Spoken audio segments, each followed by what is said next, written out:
today we'll talk about how can you fix this problem on your Play Store app. So all you have to do, so you just click here on settings, click on it here. So when you just click here on settings, it's going to show for you list like this here. So then all you have to do, so you just go down, so it's going to show for you like this. Then you go down here, so then all you have to do now, so you just click here on apps. Then it's going to take you to this list. You're looking here for Play Store app, but just click on search. Then here at Play Store app, it's going to show for you like this. Click on it. So then it's going to take you to this list here. Then you click here on force stop, you click here on OK.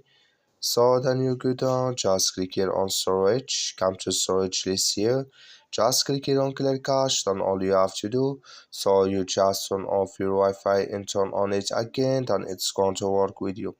That's all you have to do. Thank you for watching. Don't forget to support us by liking and subscribe.